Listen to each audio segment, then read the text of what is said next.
Kit Kats can read. Hey everybody, my name is Katie. Welcome to another video, and in today's video I'm going to be sharing with you guys my November wrap up. So obviously my reading's not great at the moment, I know that for a fact. There's a lot been going on with trying to find a new place to live, and dealing with this place slowly deteriorating and falling apart. It's been very, very stressful, which definitely has affected my reading, and this whole virus especially has affected everything too, and it's affected work as well. So it's just been a big bubble of just stress, to be honest. But I did get some reading done. It's not like I didn't read nothing, so I guess I should be proud of that. Or, whereas some people would just not read anything, or they would only read one book, that sort of thing. So I'm going to go in order of the actual order what I completed them on. So the first book that I read in November was Maybe Someday by Colleen Hoover. This was a reread for me, and as I was going through it, I was slowly remembering everything that had gone on, remembering events that happened, remembering certain characters as well, and I knew the basic kind of gist of it. I just remember this guy that was deaf was playing on a balcony. I remember the girl and her boyfriend was cheating on her and stuff, and then she ends up staying at his, but I couldn't remember anything that happened after that. And then I remember he had a girlfriend, and then I remembered something happened somewhere, and yeah, so I was reading it and I was just oh yeah, that happened. This is the brilliant thing about rereading books. It's been on my list to reread for quite a while, probably a couple of years, and I picked it up because I was feeling kind of slumpish. I had this urge to read it, and I'm glad that I did. I loved the section of the writing of the songs, and the sections where they would actually have the lyrics and they would be working together for the music. There was a section of the book where there wasn't any music being written or any lyrics being shown. So I mean, because I love that so much, I do wish that there could have been some in the middle of the book, just to sort of flow throughout the book. But obviously I can totally understand with that being that certain events happen, which is why the songwriting wasn't happening. But still, I don't know, I would have liked something, even if someone was feeling, I don't know, quite low, or someone wasn't, but I suppose not feeling up to it and everything. So yeah, I really like the fact that the main character Ridge was deaf. It showed a communication barrier, and they had to communicate via text, or he could lip read, and he can speak but he chooses not to, because he doesn't know how he would sound, and obviously that uncomfortableness. And you could definitely feel the tension between these two characters and the emotions that they were feeling, and that's what I really liked about this book. It was my first Colleen Hoover book that I'd ever read, and to reread it again, I'm just sort of you know what, I can understand why I really enjoyed it the first time. And of course I had to give this book 5 out of 5 Kit Kats yet again. I enjoyed it the first time around, I enjoyed it again the second time around. Maybe I enjoyed it even more the first time around. I found it completely amazing the first time around, but this time around I'm just okay, you know what, this is a really good book. I can understand why I really get, and I still really agree with my rating. I still give it 5 out of 5 Kit Kats. It's still a really enjoyable book. It's definitely a first great book to start with on your Colleen Hoover journey as well. So yeah, totally recommend this book. Next of all, I read the Grumpy Cat Awfully Big Comics Collection. It was an ebook that I got for review from NetGalley, and let me tell you, this was huge. And I didn't get to read all of it actually. It unfortunately got archived on my NetGalley shelf before I'd read it all. But I read at least half of this, so I felt because it's the comics, I feel I'll review at least the first half that I read. So this is by Ben McCall, Royal McGraw, Elliot Serrano, Ben Fisher, Derek Fredolfs, Elias Kariazis, and Steve I, and Ken Hazer. I have no idea if I've got any of those right. I've probably failed them all, completely honest. But this is literally Grumpy Cat, the internet sensation, comics in a bind up. That's literally it. And some of the Grumpy Cat comics are really funny. I really personally enjoyed the animation of this. Yeah, I totally recommend it for people who are old and new for like Grumpy Cat. The wit and the humour of Grumpy Cat definitely comes across in the comics as well, which I really enjoyed. And yeah, so I do recommend it.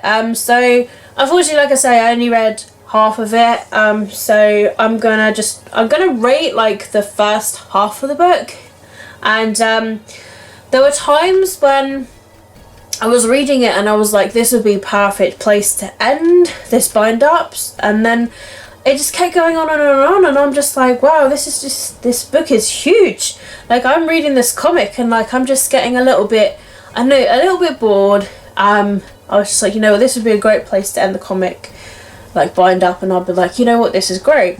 However, it just went on and on and on, and I'm like, oh yeah, like maybe this is like too many comics in like one bind up. Maybe it'd be better as like separate bind up sort of thing. Unless you like that sort of thing, if you really like your bind ups to be like literally in one where you're reading a massive book, then fair play to you. But for me personally, I was just like, you know what, I like my bind ups to be quite short, and you know, not to get too bored with it. Some of the comics, you know, they didn't make a little sense. A couple of them I was just like, okay, like, you know, they maybe like weren't like funny, so I didn't really know what to think about like some of them. So for the half that I read, you know, if I was gonna rate like the first half an actual book, then I would rate it 3 out of 5 Kit Kats, which is still an okay rating. It's an okay. I think it's great for old fans or new fans of the Grumpy Cat. I just feel like for me personally, it was a really huge bind up, and it would be better if it was a bit shorter. The final book that I read and completed in November, might I add, just in time before the live show, was the book club read for Totally Booked Book Club. And this is Mexican Gothic by Silvia Moreno Garcia. This is a story about this girl and her father. They receive a letter from her cousin, and the letter is very strange. It sort of says like things like, you know, he's watching me, like they're watching me, they want to kill me. Very strange psychological things. And so her father is just like, Noemi, I want you to go down and just make sure your cousin is okay. So she embarks upon this journey. It's based in like 1950s Mexico, and she goes down there and she learns all about the place that they live in and the town that's outside of it.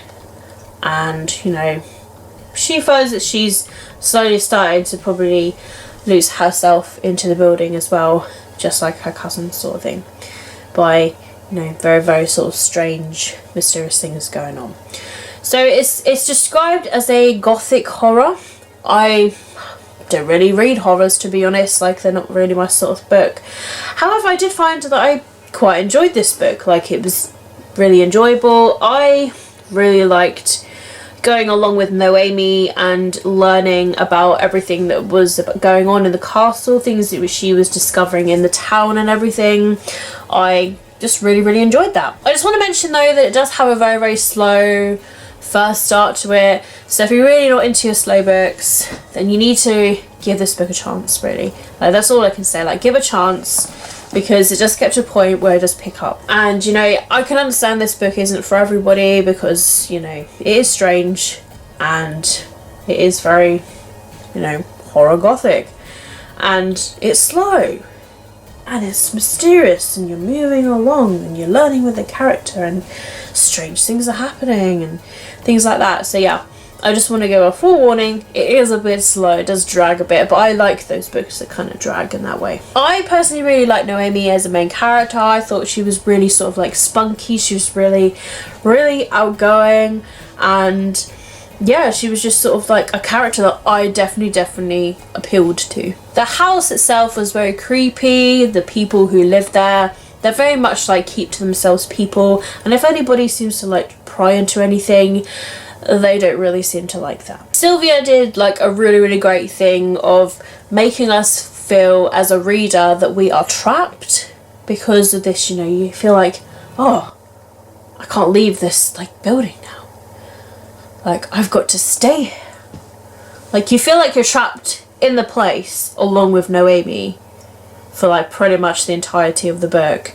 You're just like, oh, and she did a really good job with that. The reason that I gave this book 4.5 out of 5 Kit Kats was because of the ending. It would have been a 5-star for me because this book was really, really good.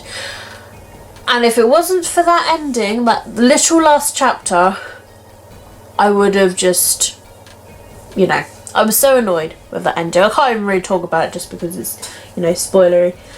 But let's just say it's not the ending that I would have liked. You know, I'm sort of a person that I would like a bit of a proper, like, shocker or a twist. And there wasn't that. That's all I kind of want to say. Like, there wasn't the shock or the twist that I would have liked. And because of that, I didn't like the ending. And I know that's quite popular for quite a few people, including in my book club. We all agreed we didn't like the ending.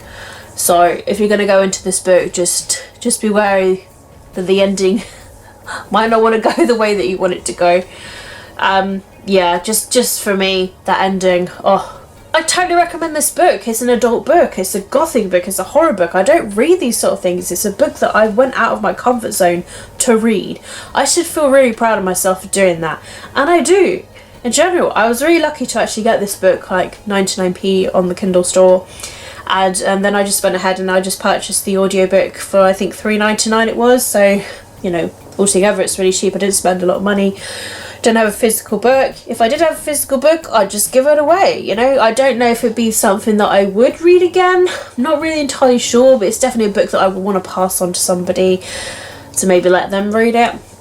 So we shall see about that, really. But yeah, I just I mean, I enjoyed it. It's 4.5 stars. It's really good. It's just, you know, I wasn't quite satisfied with that ending.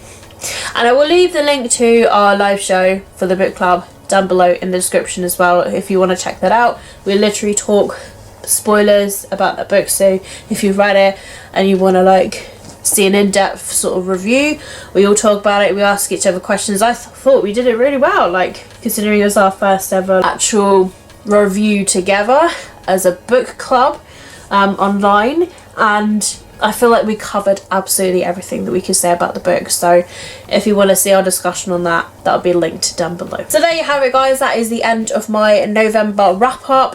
Those aren't many books that I read, and you know, my reading is going to be slow for the moment anyway. At least I'm trying to do my best, but there's just so much to sort with the house and everything. There are moments where I would love to sit down and get some reading done, but there's always something that's got to be done, whether it's cleaning or whether it's something else or some sort of errand or something. Like back in the old days when I lived with my nan, and I would just sit down and just read, and I would enjoy reading. I miss those days, I really, really do, but now I'm a proper adult, I've moved out and I've got to deal with my own life stuff.